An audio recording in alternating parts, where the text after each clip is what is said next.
We're always telling your stories, and it's time someone tells ours. We're humans first, journalists second. We chose this career to give you a voice. Now we're voicing ours. It's true, journalism has much room for improvement, but not all hope is lost, and we want your trust back by humanizing one journalist at a time. We're sharing with you what we go through to bring you the news. The pain, the tears, the trauma, and the mental health struggles. It's painful, and sometimes we even work 2 jobs to make ends meet. But we all have something in common. The passion, the joy, and the love we feel for storytelling and holding the powerful accountable. That includes holding ourselves accountable. So here are stories from us. This is how we want to help improve the news industry. The Awakened Journalist is proud to present Media Healers by Emiliana Molina Fajardo.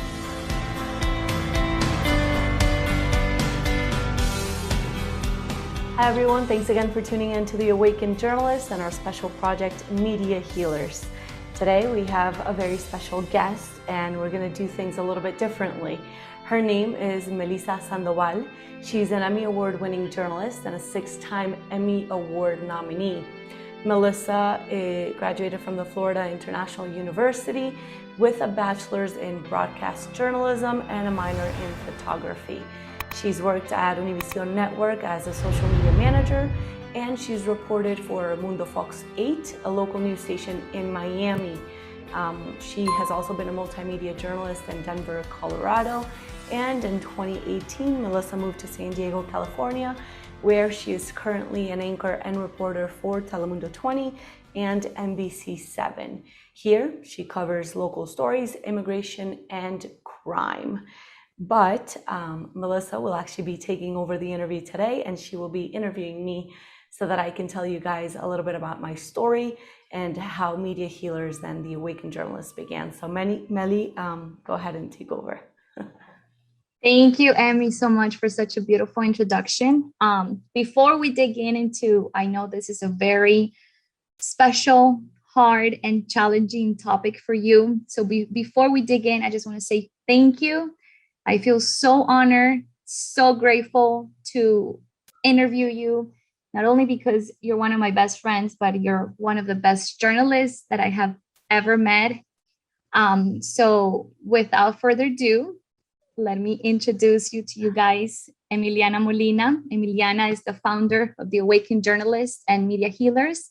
She's a former bilingual news anchor, correspondent, and multimedia journalist. She graduated with a master's degree in Science of Journalism from Medill School of Journalism in Northwestern University. And in 2016, Emiliana was awarded a scholarship from the White House Correspondent Association for her coverage in politics, gangs, violence, homicides, and immigration. In her next job, she was a political correspondent covering the White House, Capitol Hill, State Department, and much more. Her work has aired on national television across 23 different countries in Latin America, the US, and Europe. And when she worked for a local station in San Diego, California, she did it because she wanted the crossover from Spanish speaking to English. In 2020, Emiliana quit to tend her mental and physical health after being hospitalized in March 2020. But like I said, before we dig into this delicate subject, we want to know more than awards, more than titles, more than accomplishments. Who is Emiliana Molina as a person? Thank you, Meli, for that kind introduction as well. And thank you for helping me do this.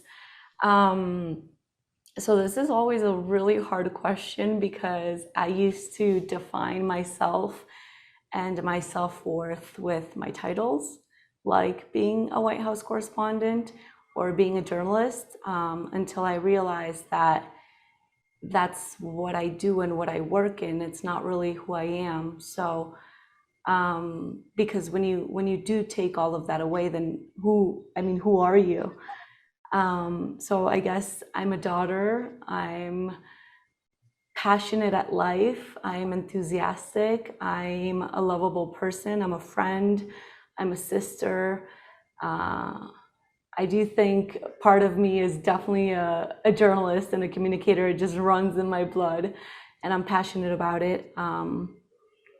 but yeah, I don't know what else. This is like the hardest question, and I think I'm still working on unlearning who I truly am after making the big decision of quitting last year.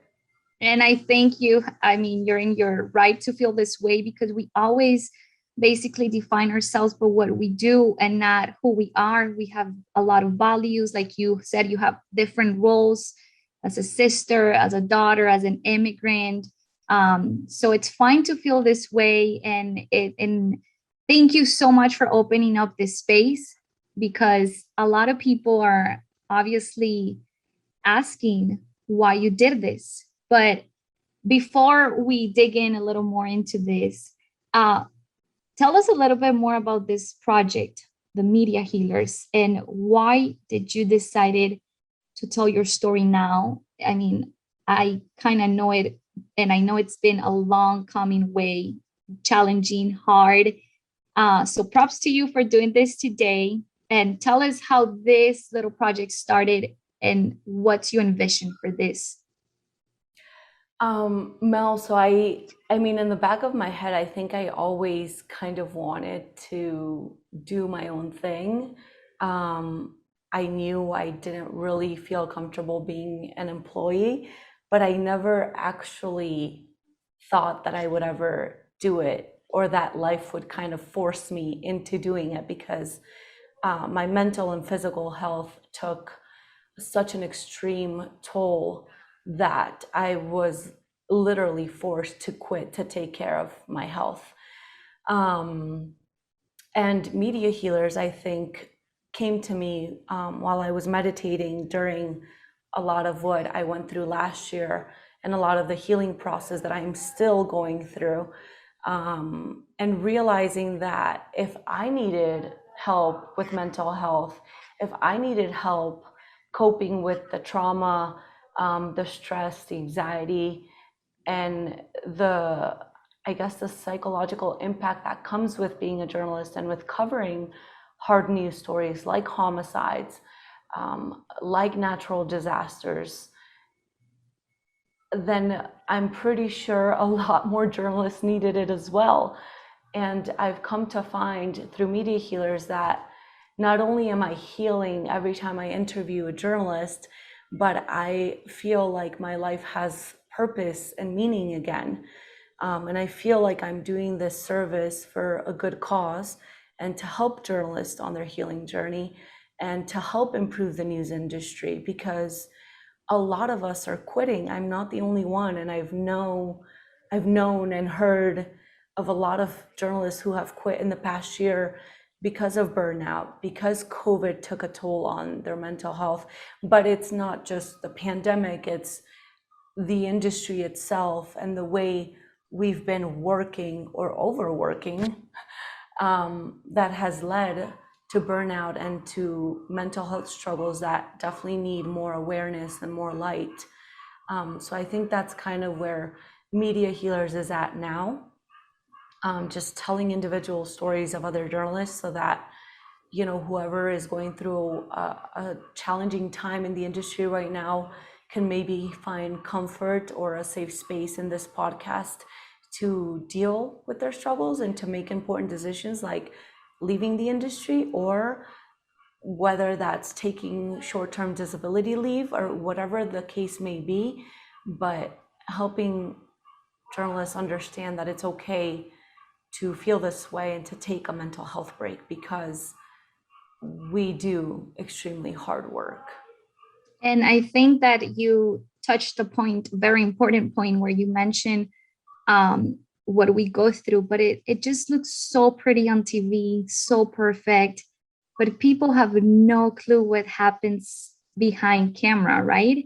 And like you said, this is a space, not judgmental, where journalists can relate and feel comfortable, tell their stories, and realize that they're not alone.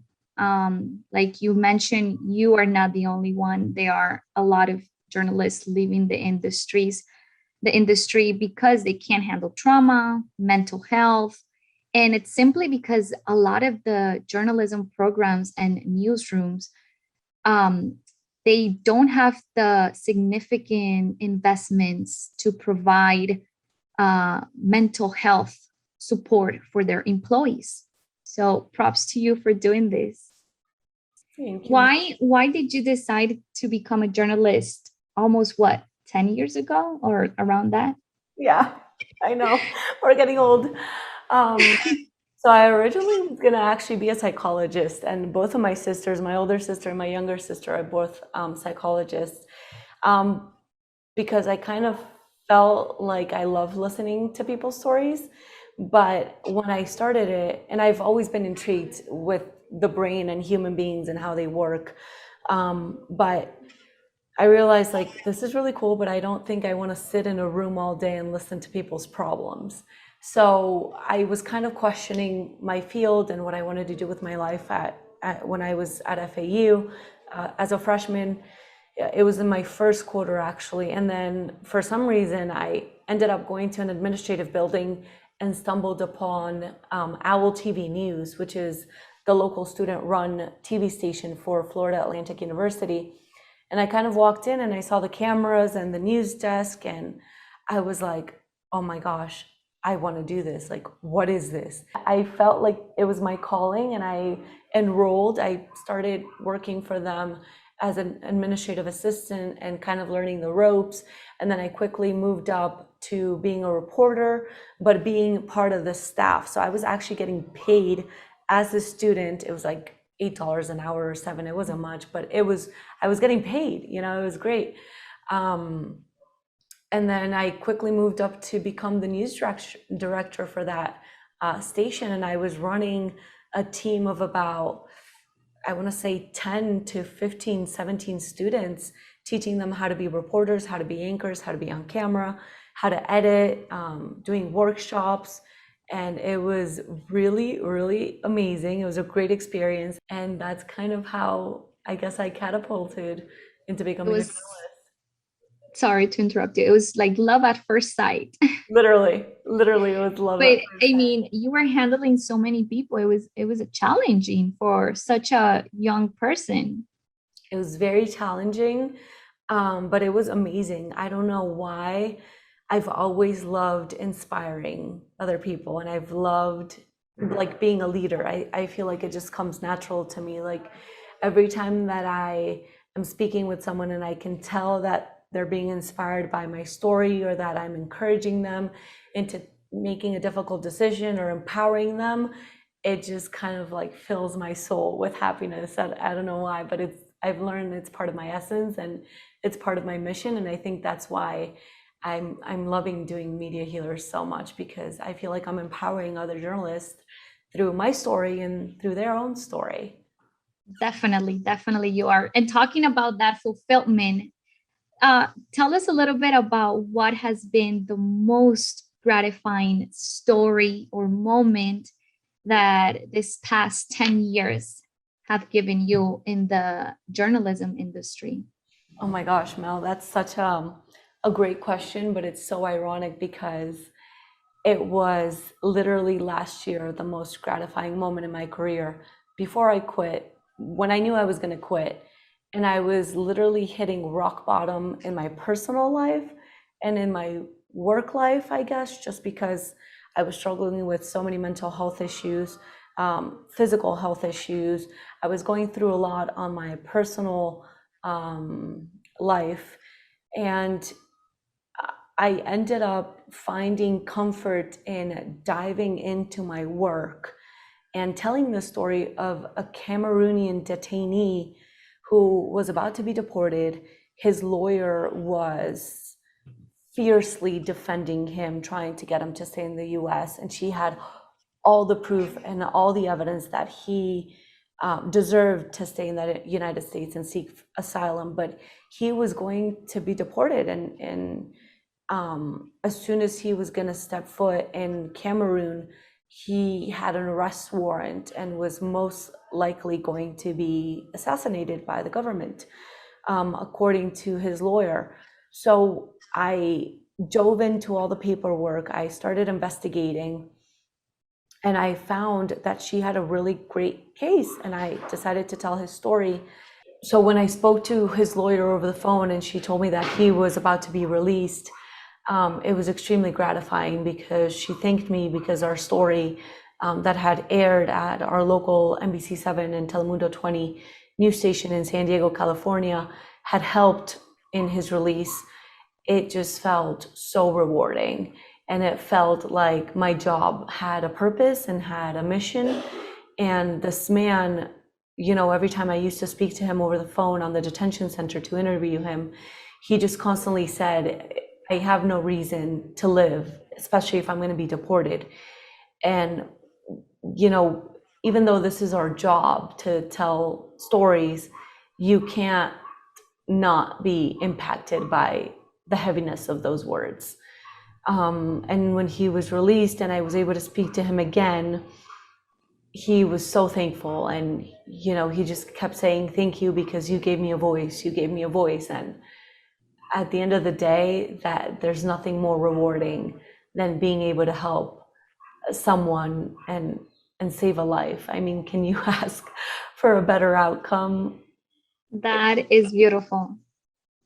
So, I mean, that's amazing. Because I think we underestimate the power that journalists can have. I mean, we're not lawyers, we're not experts. We become experts in the moment, but at the same time, like you were saying, we are giving these people a voice, and that it's so beautiful that because of that story, you were able to change a person's life. And I mean, I can only imagine how gratifying and self-fulfillment that could be. Yeah. Do you still have contact with him, or have you kept in touch with his lawyer? I do. Yeah, I do, because I told them that whenever he has his hearing, eventually I want to interview him on camera. We wanted to interview him when he was released, but due to safety concerns, while he's awaiting his asylum trial, we didn't want to put that in jeopardy. So I ended up not interviewing him on camera, but that's pending. So I still keep in touch with them. Yeah. That's amazing. That's beautiful. And Emmy, now that we touch base on the most gratifying part, let's go to the other side of the industry, the not so positive. And I mean, after being on TV for 5 years, you're mentioning that little by little, everything was building up, your personal life, your work life. And I mean, have you, well, you said it, but in what ways did you feel that your mental health was impacted? Oh my gosh, Mel, so many ways. So many ways I'm still trying to figure out how it was impacted. Um, and I think back then I wasn't emotionally smart enough to learn how to cope or deal with the trauma, the stress, the emotions. And unfortunately, I think our loved ones, partners, siblings, parents, friends sometimes get the worst of us because our field is so demanding and so stressful. But I can pinpoint to two specific examples that I can tell you I now realize how much of a toll these two stories had on me. And one of them was actually a 22-month-old child who had cerebral palsy. Her mother was Hispanic and was alleging that the father was sexually abusing the daughter. They were going through a divorce, so it was a messy story. And she continued to take the child to doctor's appointments and filed multiple police reports. And she had, I mean, just a folder filled with documents of proof and doctor's appointments that this child, what she was going through physically was not normal. I mean, if I'm going to get graphic with you, it's not normal for a 22-month-old child to have major rashes to the point where there was anal fissures in her body, where there was pus coming out of her intimate parts. And I can go on and on and on because reading these documents, this is just like, I memorized this. I was so impacted by it and so traumatized by what I was reading that it's still stuck in the back of my head. Unfortunately, some of the police reports, even though documents from medical experts said suspected child abuse, the police report, one of the police reports said it was unfounded. So the story was not ever aired. This was a story that it impacted me so much that I took it upon myself to try to investigate. I went to multiple doctors' offices. I tried getting in contact with the doctors that were seeing this child. I interviewed the mother, the grandmother. I even called the father to ask him what was going on. And I got so deep into this case and this investigation that at one point, one of the police officers from that county that was handling the case, one of the PIOs, told a colleague of mine, tell Emiliana if she keeps working on this story or if she airs it. And mind you, I wasn't there, so I don't know what his exact words were, but this is the message she delivered to me. She's gonna get sued for defamation. So at that point, I feared for my life. And I went to my news director, we spoke about it, we spoke to the lawyer, and they just said, listen, you have nothing, because medical documents, what is that if the police report is unfounded? And it was just a news station that also wasn't willing to risk an investigation of this matter. But this story left me so traumatized that it literally took a toll on my intimate relationship with my partner, my ex-partner back then.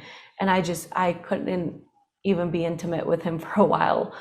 And I remember I had to speak to a psychologist about it. She was actually a source, and she became a friend later on. And I told her, like, Gabby, listen, this is going on. Like, is this normal? So we talked about it, and she helped me through it a little bit. But I couldn't help but feel guilty that I feel like I failed this child and this family.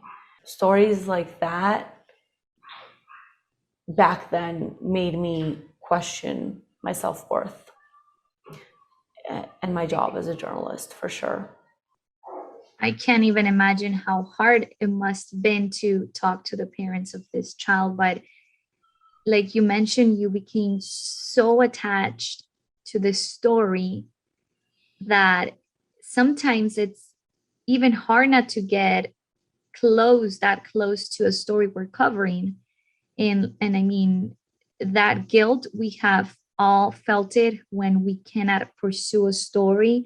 But do you think that if you would have been in a different news room with the support that you needed, do you think this story would have come through?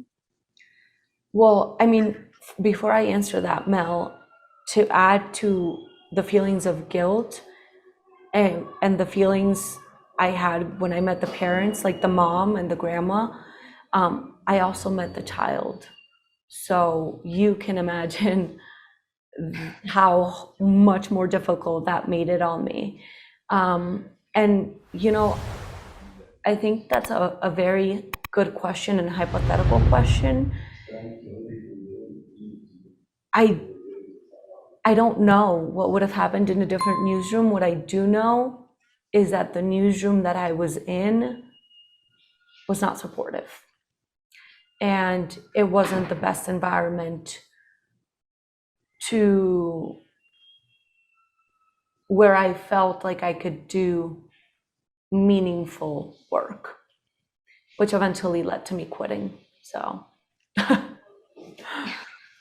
yeah. I mean, and it's crazy because I think a lot of the times journalists either pitch a story or they become so attached to a story. But on TV, it's basically you have to cover what's happening in the moment. And sadly, what's going to give them the most ratings, the fastest, without being compromised to have to invest in a lot of resources, like you said. and we are left in the limbo like that sometimes, where the stories don't get done. Yeah, and I mean, I get it. It's not a surprise, or it shouldn't be shocking that certain news outlets definitely need to make profits and are privately owned, but it's up to us to decide whether that's the kind of journalism we want to do or not. And eventually I had the courage to quit and to try to do better for myself, because I didn't resonate with the editorial lines. I didn't resonate with the way the stories were being told.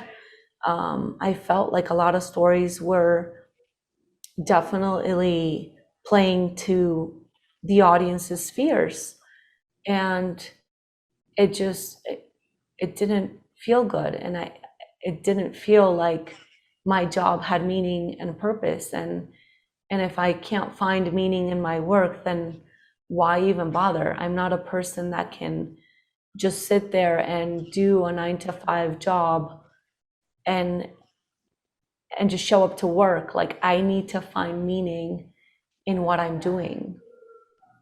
Yeah, I mean, you have to have that fulfillment. And before asking you about the second story, how long or how did you cope with this traumatic event that, like you said, it took a very mental toll, and also it made a very big damage to your personal relationship? How were you able to like get away from that?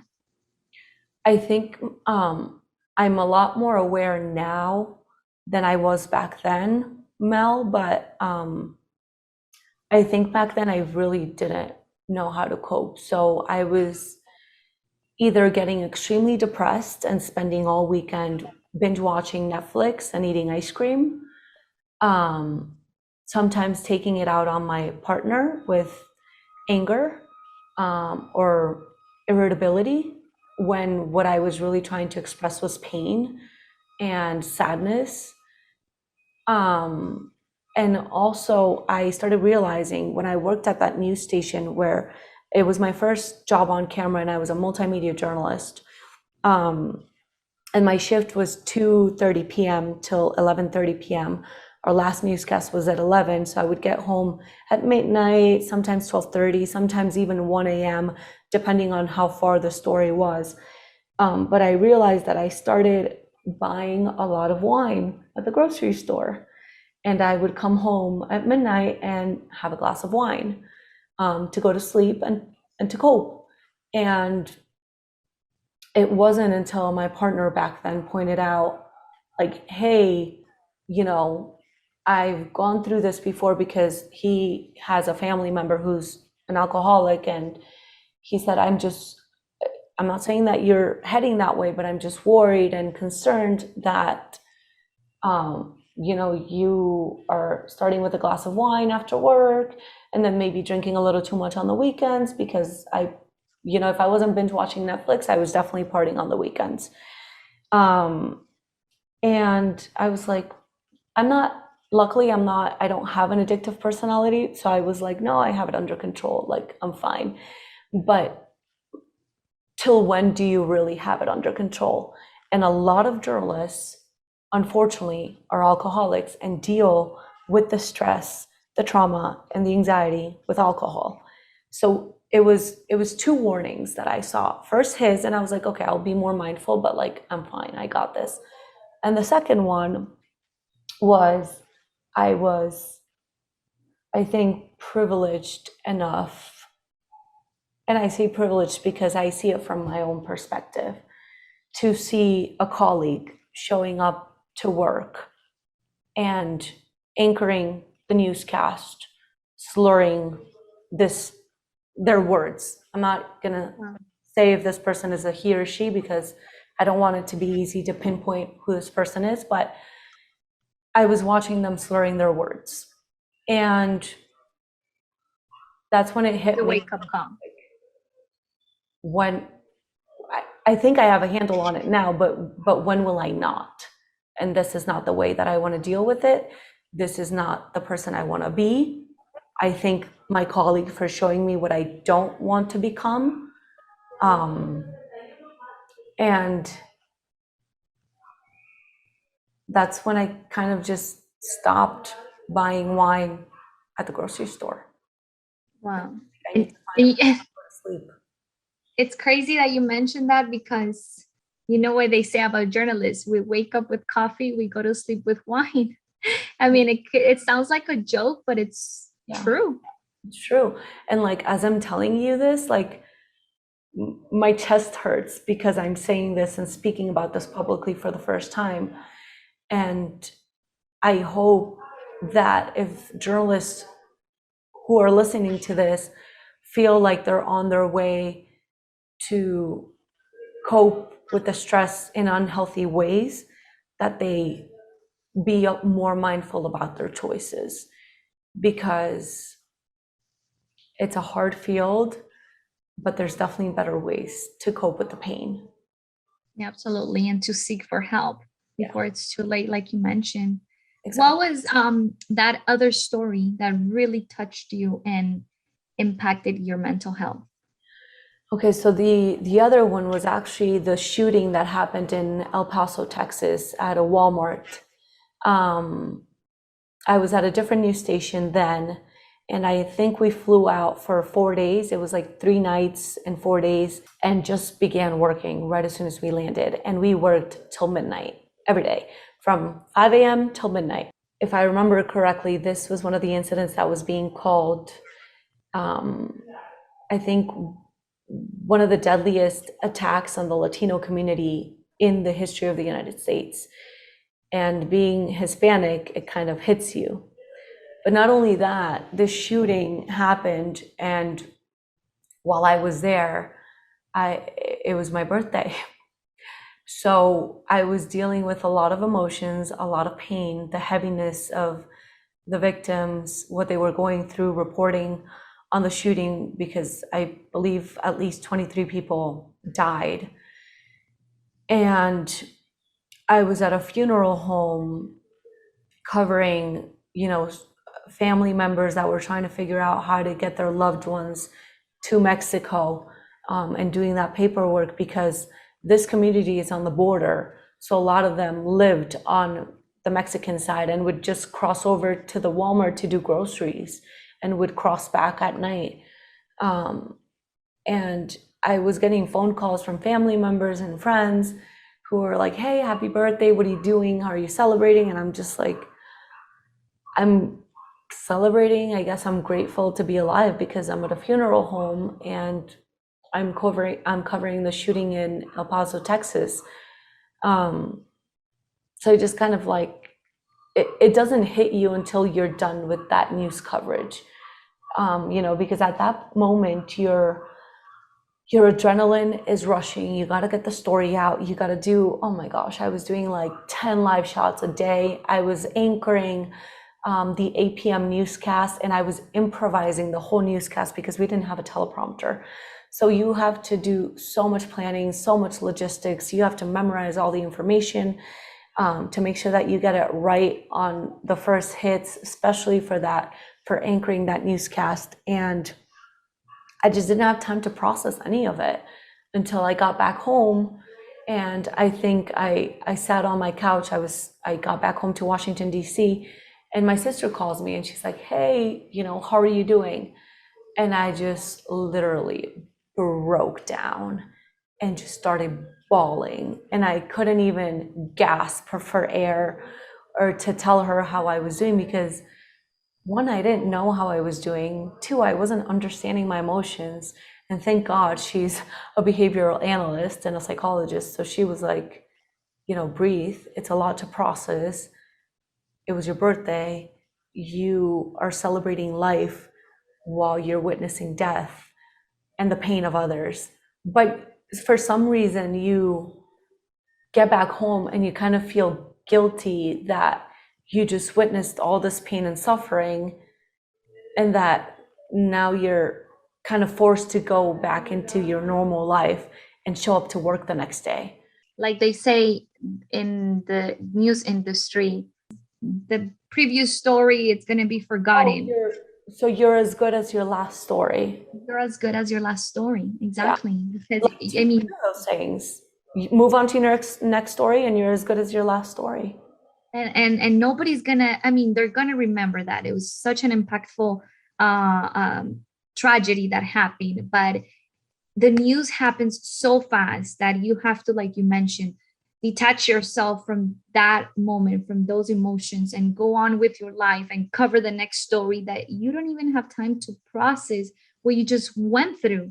Where is that break point? Where is that space where you need it? Like, it's so important for journalists to have in order to, I mean, take a breather and just let it all in and then all out in order, I mean, to go on, right?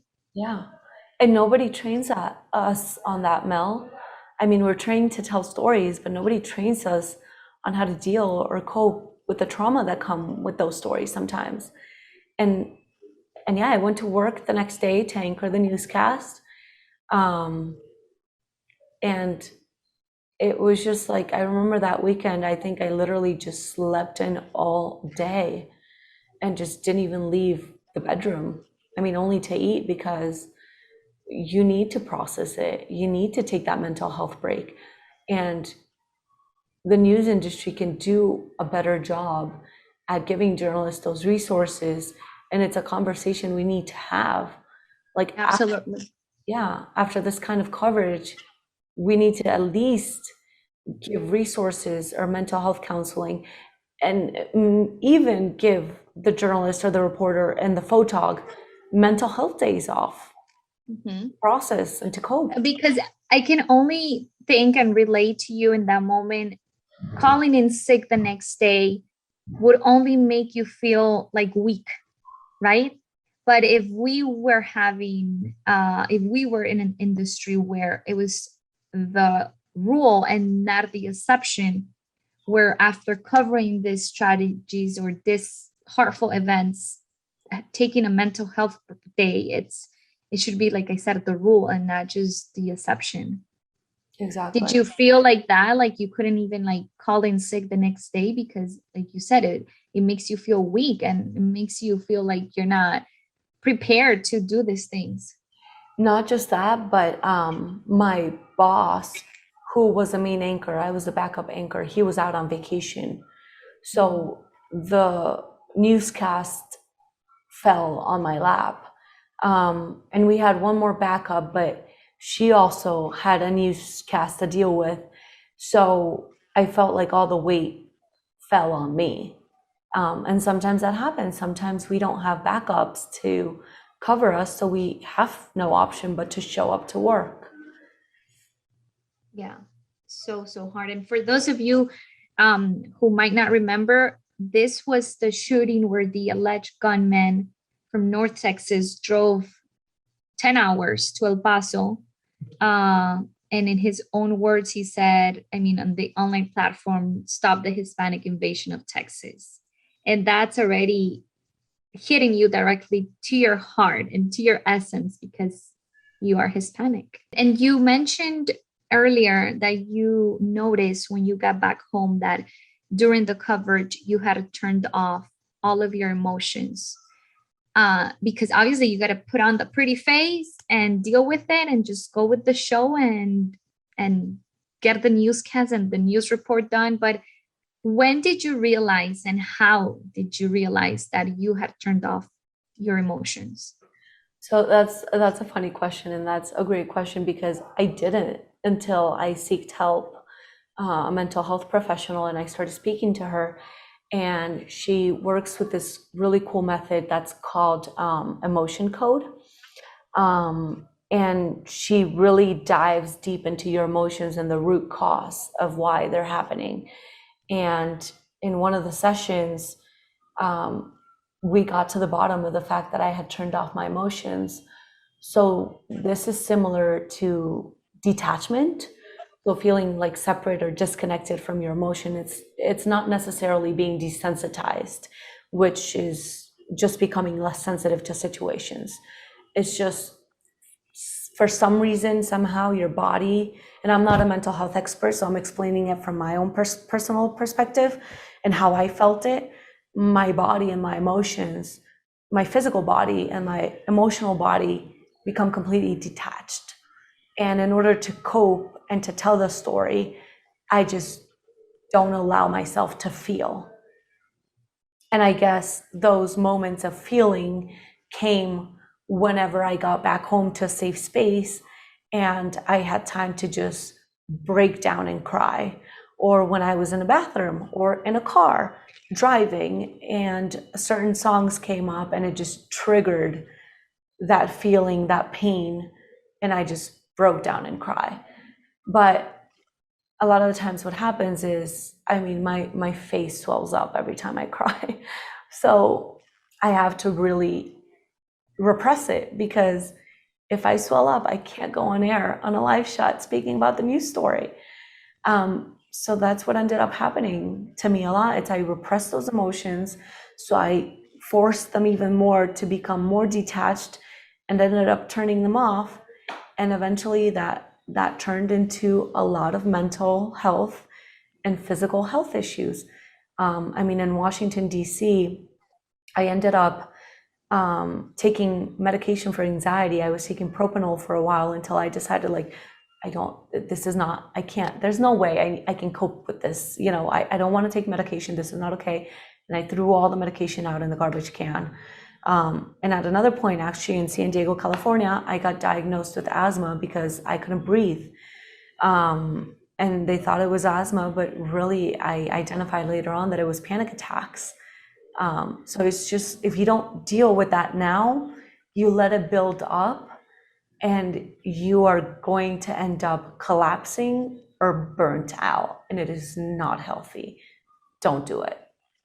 Yeah, I mean, just like you said, it started building up until it exploded like a volcano where you couldn't like hold it inside anymore. But again, thank you for telling this story. You're so brave. And Emmy, you are not alone, because I mean, studies and statistics show that a lot of journalists, I think 4 to 59% of journalists have symptoms of post-traumatic stress disorder, PTSD as we know it. And it all becomes because of that, because of covering these traumatic events and these impactful stories, becoming so attached to people, so close to the interviewees. So I mean, I'm glad you seek help, but it wasn't until you mostly collapsed, like you mentioned. Exactly. And now that you've talked about that topic, about the mental health, what about safety concerns? Because there are times also in the industry where we are exposed not only mentally to this type of situations, but also physically. Did you ever felt um, any safety concerns? Oh yeah, Mel, so many times. And especially when I worked as a multimedia journalist.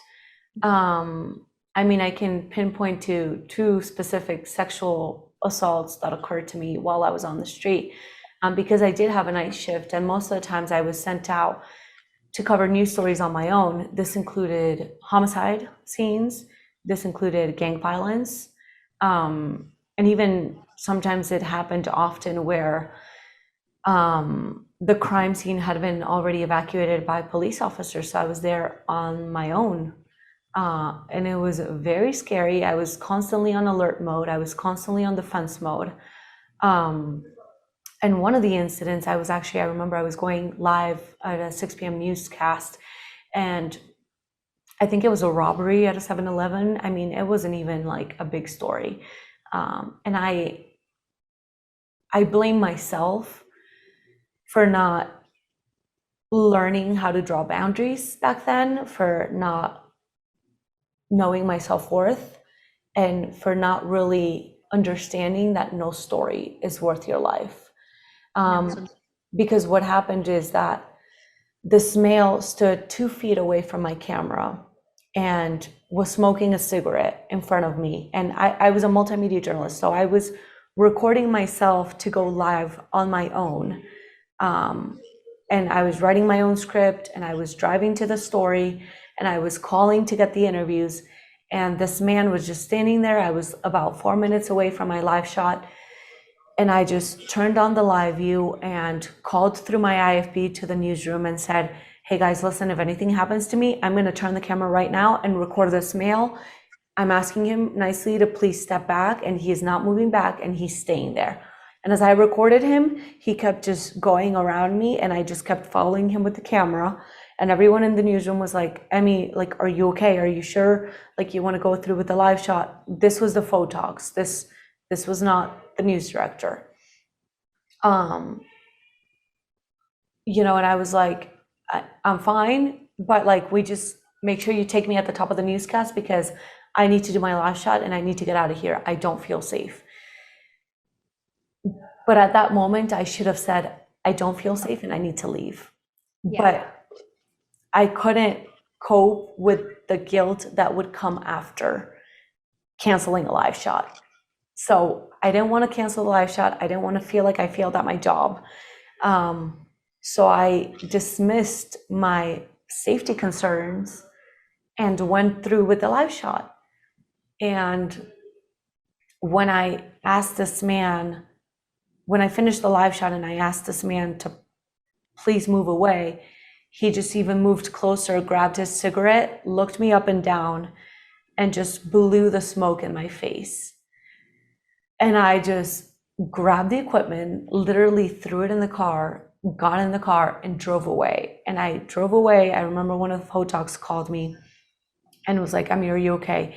And I just, Mel, I was shaking. I couldn't stop shaking. I started crying. I couldn't breathe.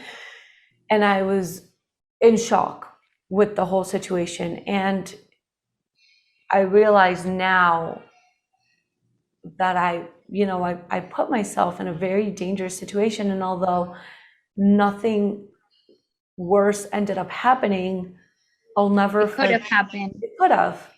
Yeah, it could have. And I'll never forget how I felt. And I felt in danger, and I didn't draw clear boundaries with my news director.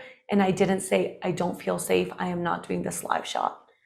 And I think that that should be a lesson for other journalists to keep in mind and take into consideration. To stand up for yourself. Yeah, stand up for yourself. Nobody's going to do it for you. Yeah. And it's so sad what I'm going to say right now, but at the end of the day, I mean, you're not indispensable. The next day, if you quit or if they let you go, they'll find someone new to do your job like this immediately. So why put your life in risk, your mental health also in this situation? It's not worth it. Like you said, no story is worth your safety. And to go with that comment, no story is worth your safety. I don't even remember what the story was. I remember it was a robbery, but I can't remember exactly what it was. So if I can't remember and I reported on it all day, the audience 100% does not remember. So do not risk it. And if you don't feel safe, who cares? If nothing serious happens, you leave and you listen to your instincts, especially if you're a multimedia journalist. Absolutely. I mean, multimedia journalists, for those of you who don't know, I mean, they do everything on their own. We carry the camera, we drive, we write, we edit, we record ourselves, we pitch our stories. We basically almost produce them because we're doing all the contacts and the logistics. So it's a lot to handle just for one person, especially at night when you're all by yourself, you're exposing yourself, and you don't have that backup of a photog. Not saying that they're going to save your life, but at least when another male sees another person there, especially another male, it's like that alpha instinct not to mess up with that group. Do you want to share another experience of another safety concern, or maybe where they needed better preparations or more resources that you felt that the newsroom or the industry itself it's lacking on? Yeah, I mean, there was another incident that was a huge deal, and I think a breaking point in my personal life and my career as well. Just because the feelings that came up for me with that incident, and feelings of being alone, feelings of ignoring red flags, feelings of being pressured into doing certain stories and not being able or capable to say, no, this is where I draw the line. And this particular story, I was actually still a multimedia journalist, but in this case, I was sent out to cover a homicide at a restaurant with a photog. And I was outside of the restaurant, and I was speaking to the PIO, the police officer, to get more information on the homicide. And my photog was inside getting B-roll. And two drunk males came out of the restaurant, and one of them actually came out, thrusted himself onto me, and tried to kiss me on my lips. And I was able to turn my face around and like push him away. And I remember that I went back inside the restaurant, asked the owner for the video, their surveillance video, because there was a camera, and I took it home with me and thought about it for days, whether I should report it to the police or not. And I didn't. I chose to report it to my news director as a plea for help, to at least change my shift to a morning shift, because this wasn't the first sexual assault I had encountered. I thought about it, and I sat with this for days, and I finally decided to send an email with the surveillance video to my news director, to the person in our news station in charge of human resources, and to the person in charge of human resources in the company. What And did the they funny say? thing is, they never responded to my email. They never responded to my email because it didn't happen in the newsroom, so they kind of brushed it off, but it happened during work hours. And I remember, I think it was like 2 months later, they didn't address this at all in writing. My news director just called me into the office and said in Spanish, ¿Qué quieres que haga? ¿Te pongo guardaespaldas? Which means, what do you want me to do? Do you want me to give you bodyguards? And if I knew back then what I know now, I would have said, yes, please. But I was genuine. I was in shock with the answer, especially because it was a female news director. So for some reason, I felt like from woman to woman, there was going to be some kind of empathy or compassion, to at least change my shift to a morning shift.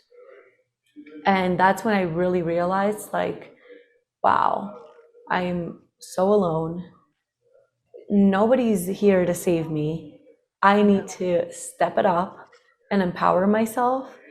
And I need to figure out whether these types of stories are worth putting myself in these kinds of situations.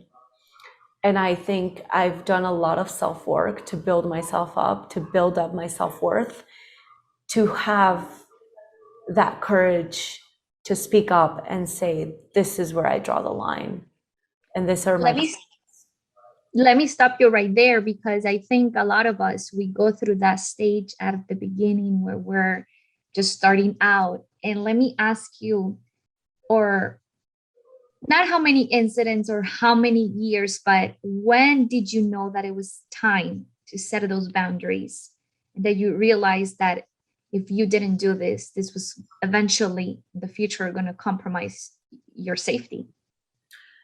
I mean, Mel, I had so many incidents similar to that one that I think I just hit rock bottom. And I was so depressed, and I was feeling so alone, so powerless at that point. And I was actually fortunate enough. I mean, my family all lived in Florida, my parents, my sisters, but I was fortunate enough to have a partner back then who was extremely supportive, and who helped guide me in sending that very hard email, and who also helped empower me into making those decisions. I remember, so many of these incidents had happened so often that he was extremely concerned, and he at one point told me, listen, we need to turn on Find My Friends, because if something happens to you and you don't answer the phone, I need to go find you while you're working. I mean, can you imagine for your partner to tell you, let me turn on Find My Friends so that in case that you don't answer your cell phone while you're at work, I can come and find you? That's insane. I mean, just thinking about that makes me feel so many emotions, because nobody should ever feel so unprotected at work or unsafe at work that it needs to come to a place where a personal connection, a sibling, partner, father, brother, sister, whatever it is, in my case it was my ex-partner, has to feel the need to come out and protect you. That is not okay. That is not okay. And in one of the incidents, he was actually out of town, and I called him crying, freaking out. So you can imagine how unsafe I was feeling then, because my only support system wasn't even in town when one of these incidents happened. And it's crazy that, like you said, that someone else has to be that support system instead of the newsroom having their back, your back, I'm sorry, having your back. It should be that way. Exactly. Yeah. Because I mean, it's your job. So it should be their place and their duty to make sure that you are safe while you're doing your job. This newsroom, this newsroom was neglectful in every single sense of the word. And I don't take that word lightly, but this newsroom is neglectful since the day that I was there, since the day that I quit. And I'm pretty sure it continues to operate in a similar manner. And other than having that backup, that personal day for mental health, not being an MMJ at night, what other things can we mention? Not going live by yourself. What other resources do you think the news industry should have in order to prevent these situations? I think definitely one of the calls to actions to the news industry is multimedia journalists should not be working on their own on a night shift, period. And if they are, they better be working on a feature story or a light news story, and not gang violence, not homicide scenes, or natural disasters, or areas that are not safe, period.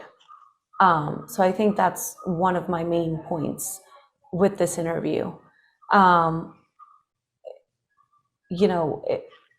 If you do want to have multimedia journalists, because I understand that some news outlets have, or some newsrooms have, a lack of resources, and having multimedia journalists is a great way to make ends meet, then at least have a buddy system where, as soon as it starts getting dark, that person doesn't have to work on their own, and maybe a photo can go out and meet them.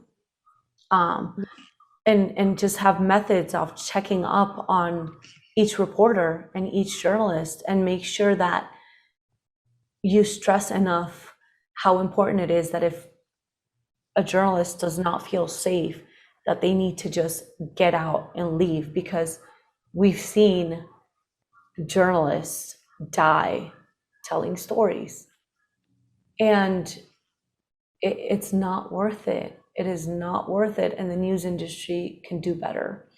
And I think it is up to us as individual journalists to change, to empower ourselves, and to help the industry make that change by drawing clear boundaries and saying, no, I don't feel safe. I am not going to that story on my own. Or I don't feel safe right now. I know we're 2 minutes away from the live shot, but I'm going to call it quits right now, and I'm going to get out of here, and I can tune into the newscast. 10 minutes, you can take me live from a different location. It might not be the homicide scene, but it'll be a location where I feel much safer. you know. Absolutely. Yeah. Yeah, I mean that's a great point. And like you said, there's needs to be more resources in the newsrooms for journalists to open up and in order to prevent all these things from happening. And after you went through all of this, and what was that breaking point where you decided, you know what, no más, no more, I'm out of here? But and why? So I think a lot of the stress in my career definitely came from my first two jobs on TV, which were obviously covering, homicides, gang violence, sexual assaults, and doing a lot of that coverage on my own and at night and in very scary places, where I was always on alert, on defense mode. And then afterwards, being a White House correspondent, a lot of the weight of that news outlet fell on my shoulders because I was the only correspondent. It was me and my boss, and that's it. And it was the two of us covering the White House, the Organization of American States, State Department, Capitol Hill. So it was extremely stressful, especially because I didn't have a producer to help me find information. And I think not knowing how to cope with that stress and those two very different kinds of stress, and not knowing how to deal and process those emotions in a healthy way, led me to anxiety. So I started seeing doctors in Washington, D.C., and taking medication for anxiety, where then I ended up deciding to just drop it and deal with it on my own.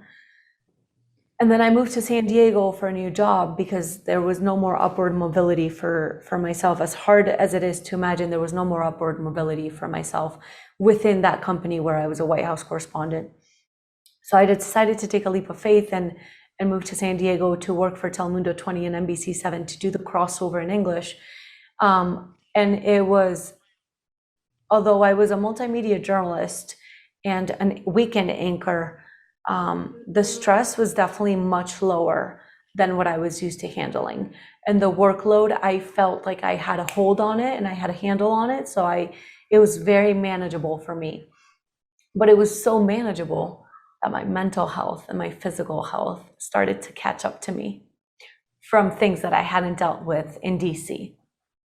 And I just started having breakdowns and meltdowns. And I remember, COVID started, I think December 2019, but it wasn't until March where we started getting very serious about it in the US and in California and in San Diego and in our news outlet. And we started having lockdown or stay-at-home orders. And it just, I guess, it became a point for me to actually, as crazy as it sounds, unwind and start dealing with this mental health issues. And I began with a fever on a Friday, I remember.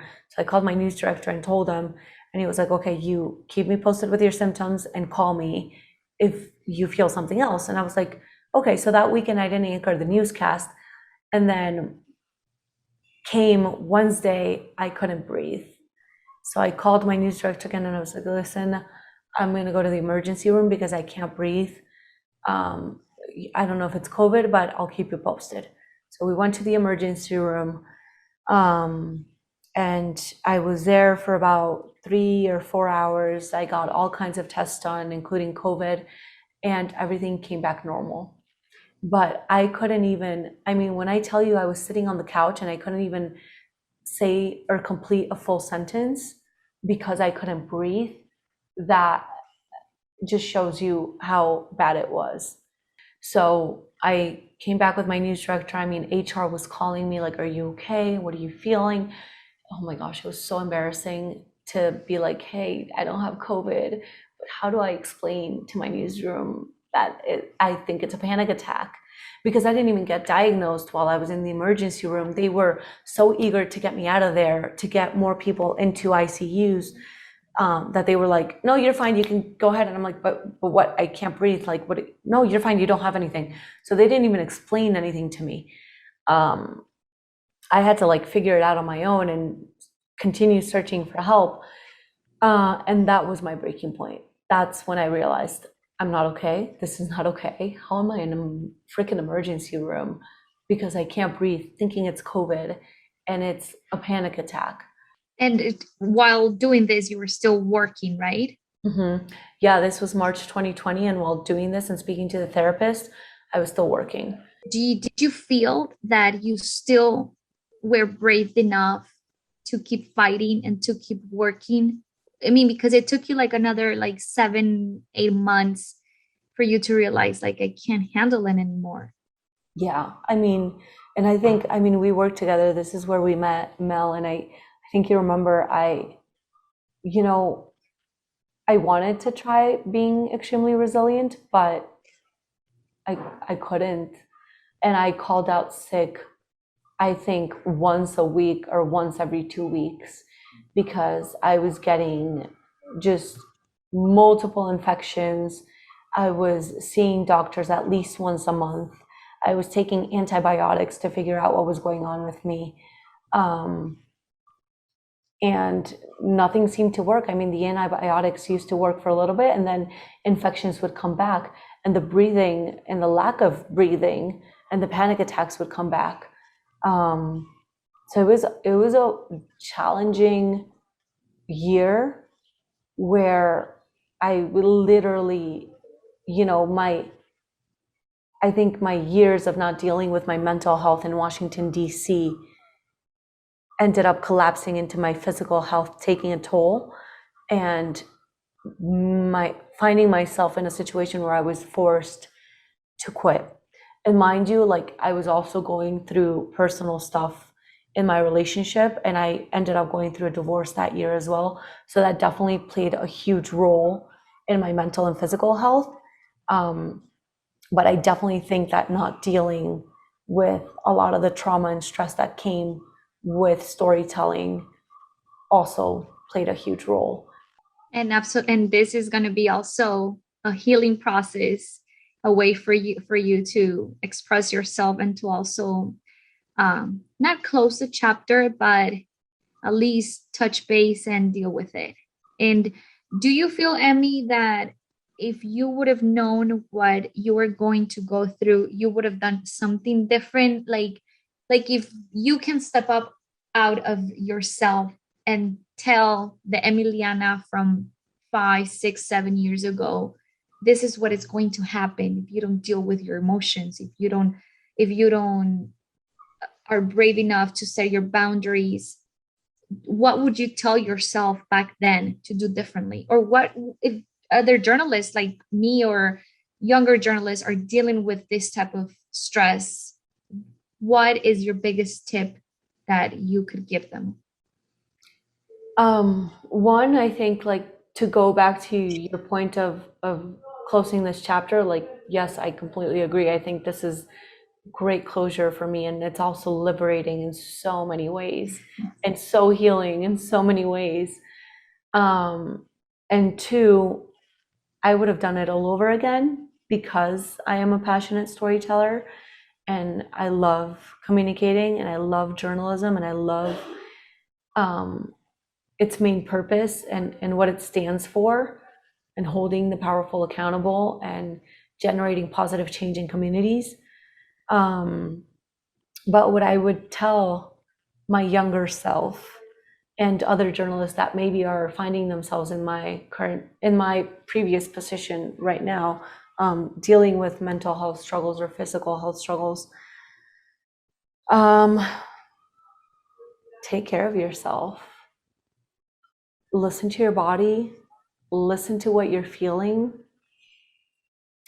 If you are feeling irritable or angry and you're lashing out at loved ones, figure out why, because the root cause may be something you haven't dealt with, and maybe some of the trauma that you haven't dealt with in the storytelling that you're doing.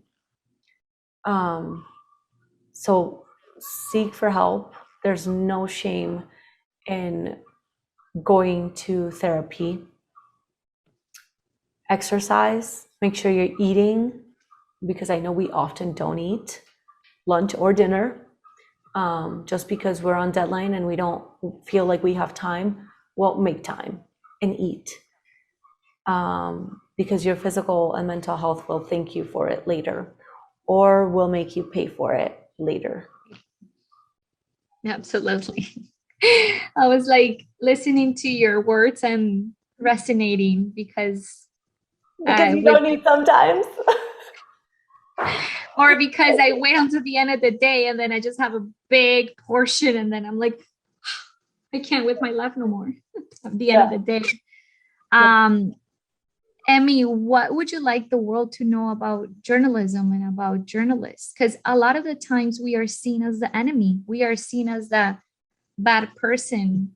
I mean, especially nowadays with so much misinformation, with anyone just getting a camera and pretending to be not a news reporter, but an informant or blogging, and no disrespect to those people, but there is a big difference between going to school for journalism and just getting a camera and reporting not facts, but just words. So what would you like the world to know about journalists? I mean, first, I think get to know us. Get to know your local news reporters, your local news station, because they're covering issues that are close to home. And having that connection and networking with that journalist can help you express your concerns and can help give you a platform to tell your stories and to force local law enforcement or local officials or governmental officials to generate change in communities, because those journalists are in close contact with those local authorities. And we have that power and that accountability through storytelling, and get to know us. I mean, most of us, I can guarantee you, like myself, we are passionate about what we do. We love our job, and we truly and genuinely want to generate positive outcomes in communities and the world. Absolutely. I mean, at the end of the day, we're your neighbors. We are trying to make a point of a problem or an issue that is also going to affect us. Exactly. Yeah. Do you have any words of wisdom that you picked along the way that have resonated with you and touched your heart that you want to share? Oh my gosh, I have several. I think the first one is no story is worth your life. And I know we say that a lot and people tell us that a lot, but it's true. I mean, literally, no story is worth your life. And I guess two, I had a former news director who told me in Spanish, el que tiene boca se equivoca, which is if you have a mouth, you're going to make mistakes. And yeah, we're human. We're going to make mistakes, sometimes publicly, unfortunately, sometimes live on air, unfortunately. But don't be so hard on yourself, because we're all humans, and just own it. I've come to find a lot of power in owning my mistakes and being courageous enough to apologize when I've made them, and courageous enough to just own them. And there's a lot of empowerment that comes with accepting those mistakes and embracing them and knowing that it's part of life, because we are human. Absolutely. I love that. I mean, we're not perfect. We're all humans, and not to take yourself so seriously, because it's live TV. Mistakes are going to happen. Exactly. If you want it or not. Exactly. That is so beautiful. I mean, again, props to you. You are so brave for doing this, Emmy. One last question. Do you feel that if you knew what you were going to go through for all these years, I mean, would you do it again? Would you have done it again? 100%. 100%. I mean, I don't think I would change any of it, because I think all of my experiences have shaped me into who I am today. And I'm so proud of the person I am today, the journalist I am today, the person I'm continuing to become, how self-aware I am, how empowered I am. So I think all of my experiences, no matter how hard they were, have built me and shaped me. Um, but yeah, I would have done it again 100%. And I still don't dismiss maybe going back into the news industry someday. But I know that if I do, it'll be with a different purpose and with a different mission. And it'll be to help other colleagues and to help improve the industry and to help do better journalism, not only for myself, but for the world, because we need it now more than ever. And journalists deserve it. Journalists deserve to feel like they have a purpose, like they're working to fulfill their life's work. And the world deserves it, and our audience deserves good journalism. Absolutely. Yeah, we all do. And it's like, thank you for being our PIO, our spokesperson. I know, right?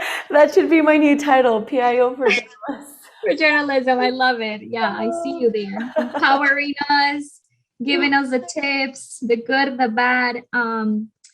I mean, it's beautiful what you're doing. You're a very courageous woman. What you did is not easy, especially after all that you did accomplish and have accomplished. Not to throw the towel because you didn't fail. All of these are learning experiences, but to say, you know what? I am more important than doing this job. My mental health, my physical health, it's way more important than the other stuff. So props to you, because I know that whenever you are in a better shape, and you already are, I know that you're coming back already stronger, mentally, physically, and you're doing great things, Emmy. So I'm so proud of you, and thank you for opening up. Thank you, Mel. And I think you just touched on something really crucial and important, that is, like, the throwing in the towel. I know to a lot of people on the outside, it looked like a failure, and it looked like, oh my gosh, Emiliana's quitting. Like, she was on her way to network within the next year. And after all she's accomplished, how is she throwing in the towel? And I think that was really a huge part of my process. And it was so hard to deal with the fear of what people are saying or were saying or what they may think. But at the end of the day, who cares what people think? Because if you're going to live your life people pleasing, then where's your authenticity, your mission, and your life's purpose? And your self-worth, your self-worth, and y tu amor propio, your love to yourself. Yeah, exactly, 100%, Mel. And to a lot of people, it may feel like, oh my gosh, she threw away her career. But no, I needed to do that and to say I can't anymore, to focus on myself and to do better for myself and for what I want from now on in my life. And I love this. I'm getting goosebumps because I feel like it's just like, let me pause for a second because I'm coming stronger. Yeah, because you need that time for yourself. And I think that some of us often fear what people may say, but at the end of the day, your experiences have not been my experiences. What you've gone through is not what I've gone through. And what you want and what you dream of is not what I want or what I dream of. So if I continue living my life pleasing people, you can never please everyone. So focus on pleasing yourself and growing yourself and nurturing yourself. And I think I've been able to find that in Media Healers. So who knows where I'll go from here, and who knows where life will take me or where Media Healers will take me. But at least I know that this feels so great every time I do it. And it's been so healing, and I feel like my life has meaning and purpose. So that's amazing. That's what matters, as long as you're happy. Because happy, like you just said, can can be so different for a different person. So as long as you're happy and you're content and self-fulfilled, that's what really matters. Exactly. Anything else you want to mention? No, I think we're good. I mean, we can definitely, this has been a really long interview, but we can definitely mention how we met if you want. Yeah. I love that story. And I think like our story and our friendship and how much we've learned to like just help each other is an example of I guess the compassion and the connectedness, Empathy that there is in the industry. yeah, that we need to give each other in the industry. Yeah, so let me start by saying that this woman right here took the job that I wanted, and I was supposed to hate her, and I was supposed to be not be her friend, but I just couldn't because I saw you after I changed that shift. So like explain to the people here who Yeah. don't know. 2020, was it 2020? Yeah, 2020. Yeah, last year. Yeah. I had been already in NBC7 and Telemundo 20 for almost 3 years, and I was applying for the anchor and weekend anchor job that Emiliana had also applied. Meanwhile, she was living in Washington, D.C. So we didn't know each other. We had no clue who we were. And I mean, eventually, Emmy got the job, and I was so disappointed. I was so sad for myself, and I felt like a failure. And I was like, who is this woman who took my job? I can't. No, like, what is this? And I mean, like I was saying, eventually I changed the chip because I was like, it's not her fault. She just applied for the job and she's better qualified and it's her time. And like we say in Spanish, el tiempo de Dios es perfecto. God's time, it's perfect. It wasn't my turn. And when she came to the newsroom, I approached her with a different mentality of more being not only a friend, but someone who I can learn from. Like, okay, if she got this job, it's because she's doing something differently or because there's something that I need to improve.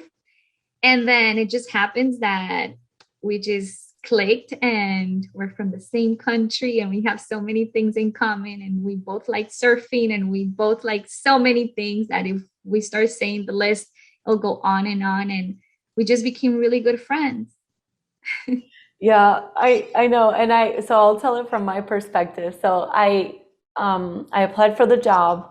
I ended up getting it. And I moved to San Diego, and as soon as I got into the newsroom, I saw Melly, and somebody had already told me, oh, there's a Colombian girl that works there, and I was like, oh my gosh, she needs to be my friend. And as soon as I saw Mel and I saw, like, I just felt her energy and I was like, I want her to be my friend. Like, I just knew.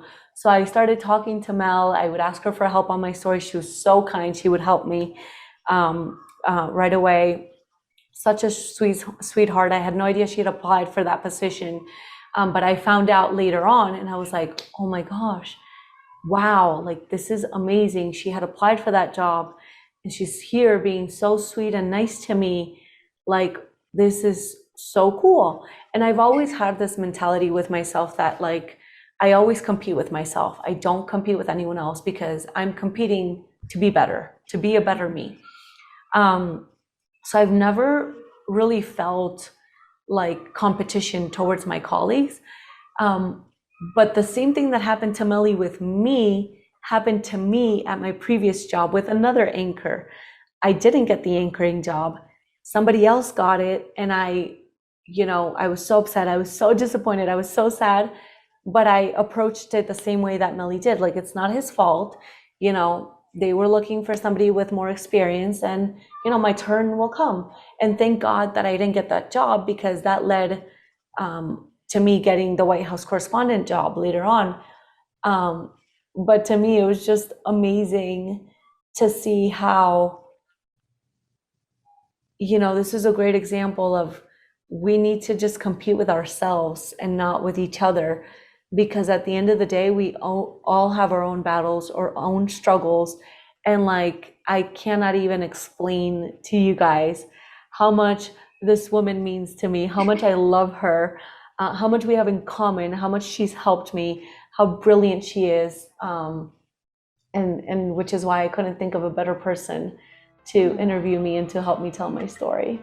So we both helped each other, not just me, because Yeah. we've both been through a lot. And it's funny that you say that, because I think a lot of people saw us and they're like, I mean, because people knew where I was coming from and what I was trying to accomplish in that newsroom. And they're like, we're friends. We're going out, and not during work hours. Yeah. And I still have people that ask me about, like, oh yeah, I just spoke with her like last week or this and that, and she's doing fine, and I'm so proud of her. So yeah, I mean, the universe and the destiny has something for you, but we have to take control of it, and it's a matter of us, of handling the situation however we want to approach it. And like you mentioned, it's not about competing with other people, because if we do that in the newsroom, it would be total chaos. It's about competing with ourselves. Yeah, exactly. And helping each other out, I think, is the best lesson that people can get from our story. Mm-hmm. Absolutely. Bueno. Stephanie? Do we want to call it a wrap? I think so, yeah. I think it's about time. We've been here way too long. Mel, thank you so much for interviewing me. No, thank you for allowing me to do this. I like I said at the beginning, I feel so honored, so grateful, because I know this is not easy. I know this has been a rough and tough year for you, and expressing it and liberating yourself, I know it's going to be part of your healing process. So as long as it's good. Exactly. Thank you, Mel. A ti, mi gorda. Journalists, this one's for you, to help you heal, to help you understand your worth, and to help you know you're not alone. So share the love and subscribe to Spotify and YouTube, and follow us on Instagram. The Awakened Journalist is proud to present Media Healers by Emiliana Molina Fajardo.